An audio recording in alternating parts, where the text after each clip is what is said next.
किसी माइनर के साथ रेप होता है तो उसे हम क्या बोलेंगे? Minor rape survivor. बिल्कुल। इसी को देखते हुए सुप्रीम कोर्ट ने एक जजमेंट दिया है जो कि है life abortion time limit for minor rape survivors. ठीक है।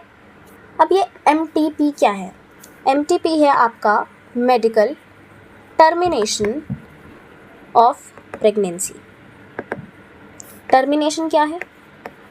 टर्मिनेशन मतलब होता है कि अगर आप माइनर हैं या अडल्ट हैं, यहाँ पे इस आर्टिकल में माइनर की बात की गई है, बट ये सबके लिए है जिनके साथ भी रेप होता है या फिर अनवांटेड भी है। अगर आपकी प्रेगनेंसी अनवांटेड है तो ये आपके लिए भी लागू है। ठीक है।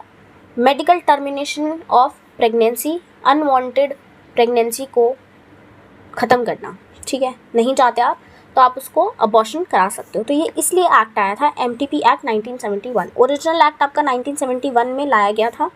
उसके बाद MTP एक्ट अमेंडमेंट को एक्ट को अमेंड किया गया 2021 में। तो ओरिजिनल इज़ इन 1971 और उसके बाद उसको अमेंड किया गया। वक्त के साथ बहुत सारी चीज़ें बदलती हैं तो अमेंडमेंट ज़रूरी है 2021 में। ठीक है। देखते हैं कि पहले क्या चीज़ें थी और अब क्या चीज़ें बदल गई हैं। ठीक है।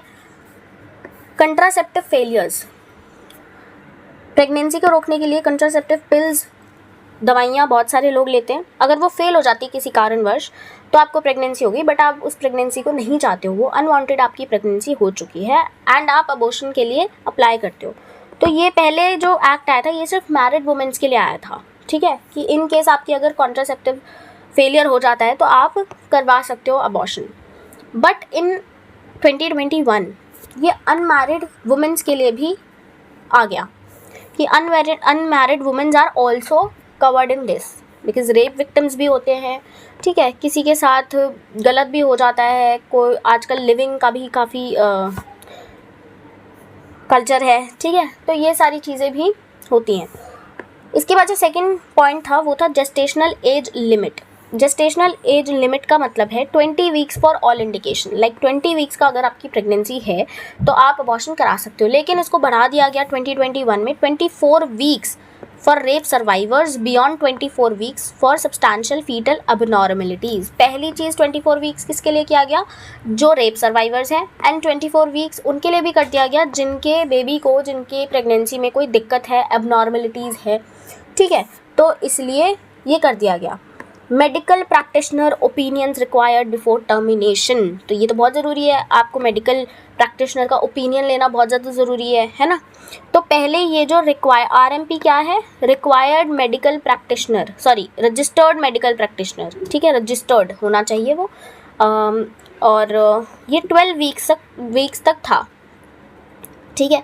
उसके बाद अगर दोबारा ज़रूरत पड़ती तो वो 20 वीक्स तक आप मेडिकल प्रैक्टिशनर का ओपिनियन ले सकते हो। लेकिन in the case of rape cases and all, so यहाँ पे आपका 20 वीक्स बढ़ा दिया गया अगेन। एंड उसके बाद जब सेकंड आपको मेडिकल प्रैक्टिशनर की ओपिनियन की ज़रूरत पड़ती है, अगर थोड़ा और लेट हो जाता है तो आप 20 से 24 वीक्स के बाद भी कर सकते हो। ठीक है।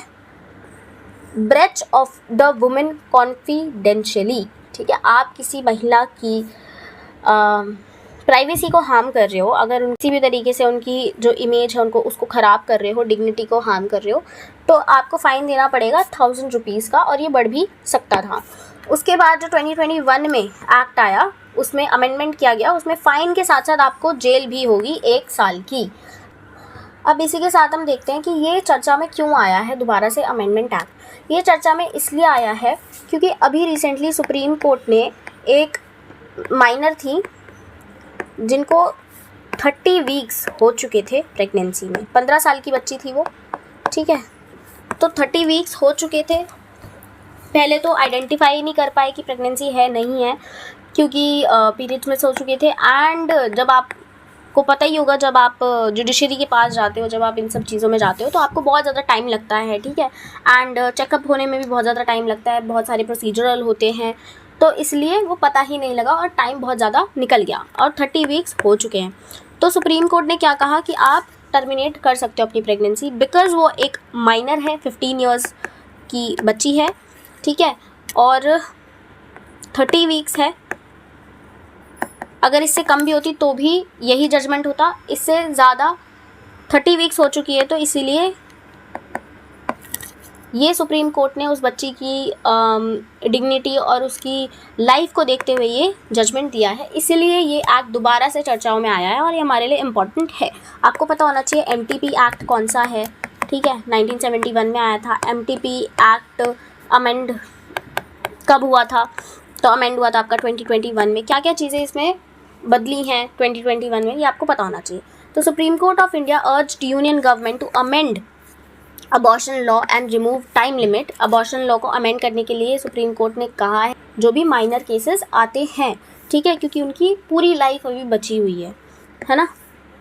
Remove time limit for medical termination of pregnancy in cases of minor rape cases. यही चीज़ मैंने बताई है और यही चीज़ आपको याद भी रखनी है, ठीक है। इसके बाद कोर्ट की क्या ऑब्जर्वेशन रही है इस केस को लेके, इस अमेंडमेंट को लेके?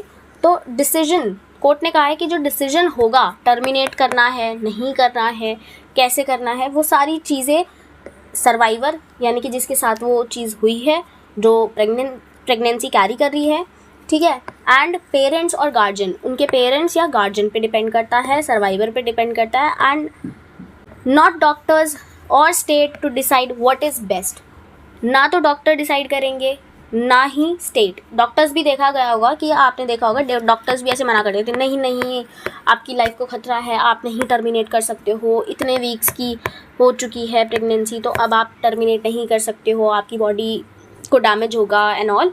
तो not doctors and not state भी इस चीज़ को नहीं डिसाइड करेगा कि आपके लिए क्या बेहतर है। आपके लिए बेहतर क्या है वो आप खुद डिसाइड करेंगे और आपके पेरेंट्स या फिर गार्जियन डिसाइड करेंगे। तो कोर्ट ने ये ऑब्जर्वेशन ली है। अब इम्पैक्ट क्या क्या हुए हैं? Forcing a minor rape survivors to continue pregnancy, ठीक है, तो प्रोलॉन्ग ट्रॉमा बना रहता है, ट्रॉमा रहता है, ठीक है।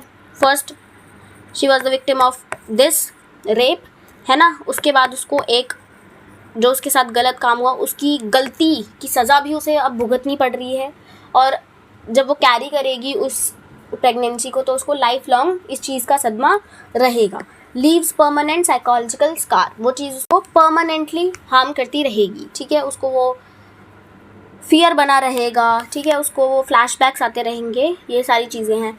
वायलेट्स डिग्निटी उसकी हार्म हो चुकी है, ठीक है, वो पीसफुली अपनी लाइफ नहीं जी सकती है। बॉडीली ऑटोनॉमी, उसकी बॉडी भी वक्त से पहले जिस चीज़ के लिए वो प्रिपेयर नहीं थी वो चीज़ उसको कैरी करनी पड़ी just because of forcing a minor rape survivor to continue pregnancy, ठीक है। लॉ कौन कौन से अप्लाई हुए हैं? ये रेप सर्वाइवर्स पे ये लॉ अप्लाई होता है, माइनर्स पे होता है, एंड वुमेन एंड डिसेबिलिटीज़ जिनके पास है, जो डिसेबल्स हैं उन पे, ठीक है। अब आगे देखते हैं कि सुप्रीम कोर्ट ने क्या रिफॉर्म सजेस्ट किए हैं। सुप्रीम कोर्ट ने सजेस्ट किया remove gestational time limit in rape caused pregnancies of minors. Minors को आप कैसे कह सकते हो कि आप कैरी करो ना, तो ये बहुत अच्छी बात बोली है, बहुत अच्छी बात है मेरे हिसाब से। आप लोग बताना आपको क्या लगता है। Amend panel law for speedy trials within 1 week in such cases, ठीक है, आपको पैनल लॉ को अमेंड करना चाहिए स्पीडी ट्रायल्स के लिए कि आप जल्दी से जल्दी चेक कीजिए, ठीक है, आप चेकअप कीजिए, आप प्रेगनेंसी को देखें कि है नहीं है। इतना टाइम चला जाता है प्रेगनेंसी को टेस्ट करने में कि वो बहुत ज़्यादा वीक्स हो जाते हैं। Property of accused should be transferred और एज कंपेंसेशन टू विक्टिम, बहुत बढ़िया चीज़ है, बहुत बढ़िया चीज़। अब इसको चाहे कोई कुछ भी बोले बट ये बहुत बढ़िया चीज़ है, ठीक है। एंड कॉन्स्टिट्यूशनल प्रिंसिपल्स इन्वॉल्व, अब आते हैं कॉन्स्टिट्यूशनल प्रिंसिपल कौन कौन से इन्वॉल्व हो रहे हैं। सबसे पहले तो ये तो बहुत बेसिक है, आर्टिकल 21 आपका इन्वॉल्व है इस केस में। राइट टू लाइफ, ठीक है, राइट टू लाइफ, आपने उसको जीने का अधिकार ही उससे छीन लिया गया तो दैट इज़ नो पॉइंट, है ना। डिग्निटी एंड बॉडीली ऑटोनॉमी, ये आपका आर्टिकल 21 में आता है, ठीक है। Best interest of child survivors, जो भी बेस्ट चीज़ होगी चाइल्ड सर्वाइवर्स के लिए, रेप सर्वाइवर्स के लिए, वो बेस्ट होगी। रिप्रोडक्टिव चॉइसेस, ठीक है, रिप्रोडक्टिव चॉइसेस भी इसमें आते हैं। सो ये आर्टिकल बहुत इम्पॉर्टेंट है और इससे क्वेश्चन आ सकते हैं। सो आई थिंक कि अब आपको ये समझ में आ गया होगा कि MTP एक्ट 1971 में क्या चीज़ें थी एंड MTP अमेंडमेंट एक्ट 2021 में क्या चीज़ें थी, ठीक है। तो ये आपको ध्यान में रखना है। आई होप आपको बहुत अच्छे से ये समझ में आया होगा and if this video helps to you then do subscribe to Nora और ऐसी वीडियोज़ के लिए.